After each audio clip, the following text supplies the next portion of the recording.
nila sa atin, kapatid natin sa kanila. Kanino niyo po gustong itanong ang tanong na yan?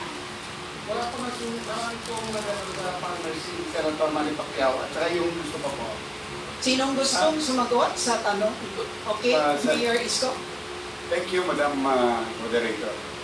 I would like to remind the gentleman who is a lawyer and a doctor, no matter what, if we are not good ready, especially this pandemic, tinuruan na tayo ng leksyon. Hindi tayo aasa sa pag-aangkat. Kailangan nagpo-produce tayo ng sapat na pagkain at murang pagkain para sa mga Pilipino. And that's why, instead of STEM, I'm creating it as a STEAM. Science, Technology, Engineering, Agriculture. Aliodi, meron din po kayong tinaas na kamay. Sinagot niya pero sabihin ko na rin lang na yung malaking problema talaga dito sa agriculture, yung rice tarification law. Kung yun ang problema, ako ay nagpapanukala talaga na dapat ay mawala o ma-repeal yung rice tarification law dahil nagpahirap yan doon sa mawala o ma-repeal yung rice tarification law dahil nagpahirap yan doon sa 11 sana sa ating mga magsasaka kung hindi ma-repeal yung rice tarification. Saturday. 8, 9 years. Yes, Mr.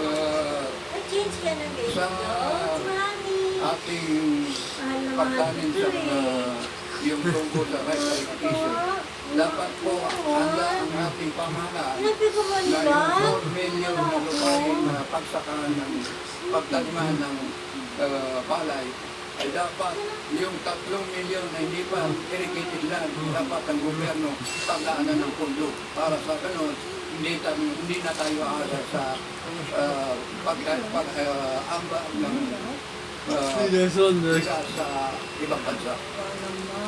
Senator Manny Pacquiao. Yun pong rice tarification law. Senator Manny Pacquiao. Yun pong rice tarification law, nag-file po ako sa Senate ang investigation niya na para committee chair. But ang gusto ko po kasi yan, i-abolish na yung rice tarification law. Kasi po, hindi po...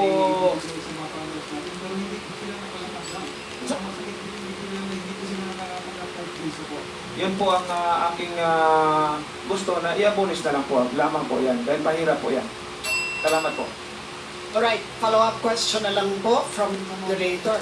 Ano naman po ang inyong paninindigan pagdating sa mga proposal na gawin na ng 4-day work week ngayon para po makatipid ang mga empleyado, pero ito po ay ino-oppose ng mga employer.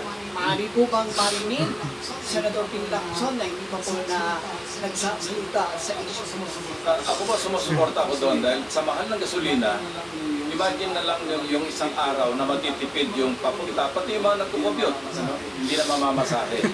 Kung kumpisin natin ito, yung 4-day work week, dagdagan natin yung oras ng trabaho. Sa halip na 8 oras, gawin natin 10 oras para 40 hours din ang pagtrabaho. Para sweldo nila, maski yung arawan, ganun din. Para rin nagtrabaho na limit araw. Alright, Temporary lang. Dr. Montemayor. Okay, yung 4-day work week, parang maganda. Wawa po si Inday Sara, mukhang nabasa kanina yung pinanggalingan namin. Stimulus. Alam nyo, pag puro yung 3 days na yun, sayang din yun. No? Pag hindi nagsisirculate ang pera sa ating bansa, ang mangyayari, lalo magiging